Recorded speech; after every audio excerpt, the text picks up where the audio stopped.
Bonjour, bienvenue. Il y a un sujet que je trouve assez intéressant, c'est quand on a passé des années et des années à travailler sur soi, sur ses schémas comportementaux, réactionnels, sur son style d'attachement, sur sa relation, et qu'on comprend qu'on a fait des choses qui sont pas reluisantes dans la relation, ou qu'on est resté dans une relation qui nous convenait pas, avec des manipulations ou de la violence ou des dépendances affectives ou de la toxicité. En fait, vous avez fait du mieux que vous pouviez dans l'instant et probablement que l'autre aussi. Parce que des réels, vrais manipulateurs et manipulatrices, il n'y en a pas tant que ça. Souvent, c'est parce qu'on agit à partir de la blessure et qu'on n'arrive pas à contrôler ça, ces peurs. Et du coup, le sujet d'aujourd'hui, c'est quand j'ai passé des années à travailler sur moi et que je suis prêt ou je suis prête à entrer dans une relation saine et j'ai l'impression que je suis prêt ou prête, mais par contre, il y a des peurs qui restent.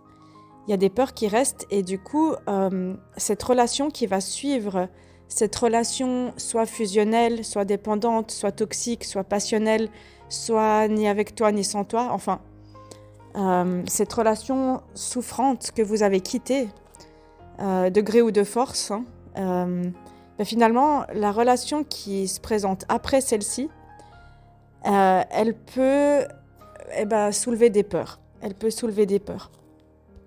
Et j'aimerais bien vous parler de ça, quelques mots pour vous encourager. Et vous dire que c'est possible de passer d'une relation souffrante à une relation saine. En fait, c'est tout à fait possible. Et vous pouvez le faire. Et vous pouvez le faire et vous allez le faire. Voilà. Alors, c'est un challenge et c'est normal qu'il y ait des peurs qui soient encore là. Donc ne culpabilisez pas, ayez de la compassion envers vous, ayez de la foi que c'est vraiment, vraiment possible et que vous allez y aller un tout petit pas après l'autre, une semaine après l'autre, un mois après l'autre et petit à petit que vous allez faire l'expérience, faire cette expérience magnifique de vous-même pouvoir vous comporter différemment, vous comporter mieux, exprimer vos besoins, être entendu, être considéré, recevoir des cadeaux d'amour inconditionnel, c'est-à-dire que l'autre personne s'intéresse à vous sans que vous ayez rien à faire pour viser juste dans vos langages de l'amour et du toucher. Et vous allez pouvoir petit à petit retisser une nouvelle confiance, vous faire confiance à vous, de ne pas réagir avec les vieux schémas qui étaient mal adaptés et de faire confiance à cette nouvelle personne petit à petit. Voilà. Et quand on est sorti d'une relation de montagne russe pendant des mois ou des années, vous avez pu vivre des rejets intenses, des silences intenses, des disputes qui étaient suivies de on se retrouve, de retrouvailles, de réconciliation. Et ça, en fait, ce schéma-là, ça crée de la dopamine en nous. La dopamine, c'est l'hormone du système de récompense. C'est-à-dire qu'à chaque fois qu'il y a une montagne russe ou une dispute et qu'ensuite on se retrouve, votre cerveau, il dit « Yes, bingo, j'ai gagné au casino ». Et en fait, ça crée une addiction, une dépendance émotionnelle et affective. Et on s'en sort pas, parce qu'en fait, à chaque fois, on se retrouve plus fort et on se resépare et c'est les montagnes russes. Du coup, à côté de ça, une relation plus saine, ça peut sembler fade, ça peut sembler monotone, monocorde, ennuyeux, parce qu'en fait, on n'a pas l'habitude de plus avoir cette dopamine qui nous régit.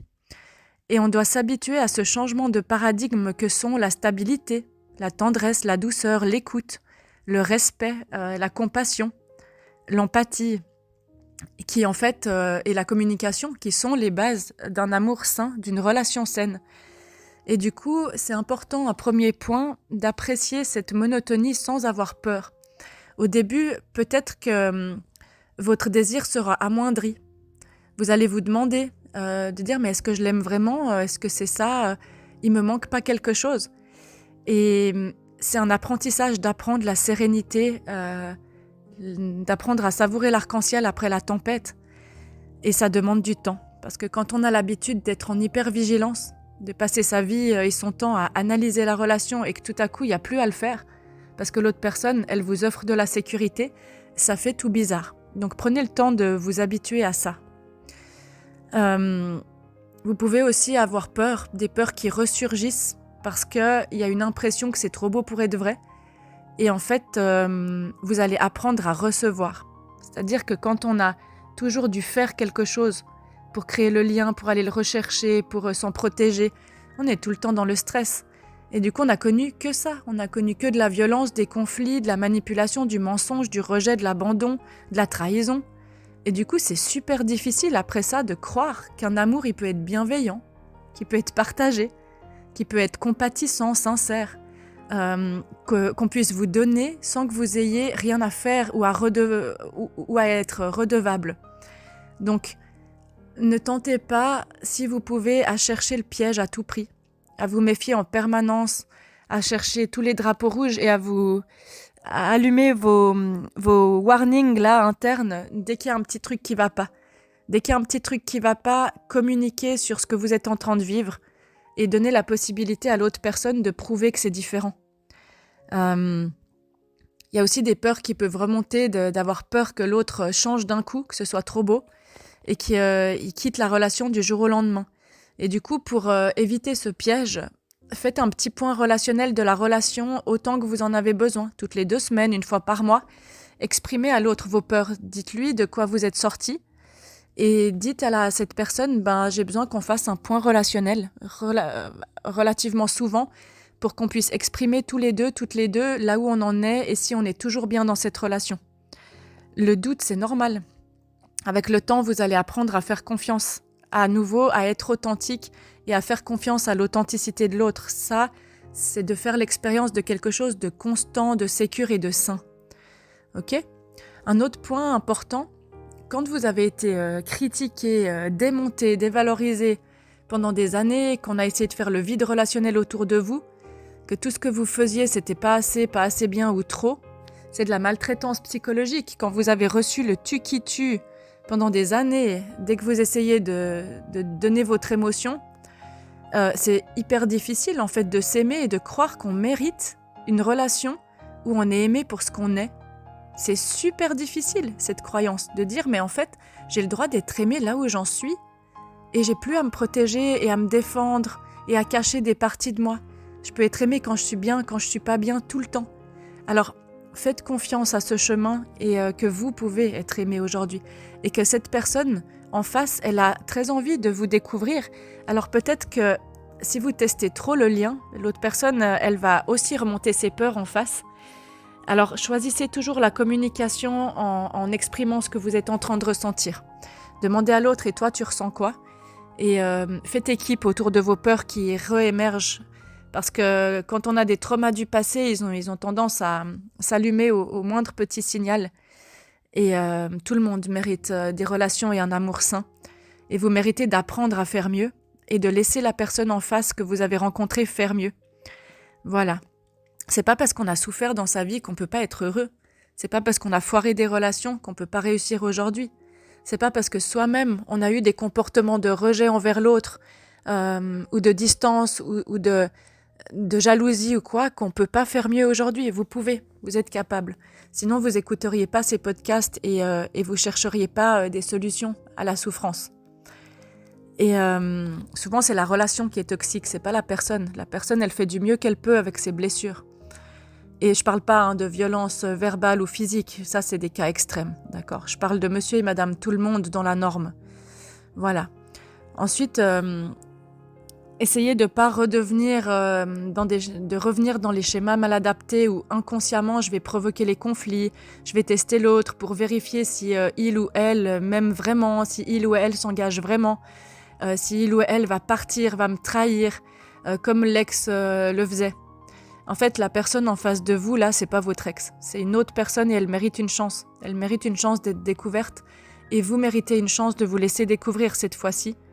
Donc les tests en fait du lien, c'est une manière de vouloir se rassurer inconsciemment et ça fonctionne pas. Donc remplacez ça par des communications ouvertes, honnêtes, sincères sur ce que vous ressentez, c'est vraiment la meilleure option dans tous ces cas. Et quand vous avez un stresseur qui apparaît et que vous explosez ou que vous avez une réaction excessive ou démesurée,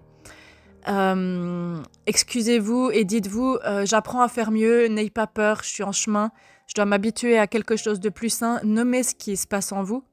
Parce que quand on a vécu une relation souffrante, notre système nerveux, il est tout le temps en état d'alerte.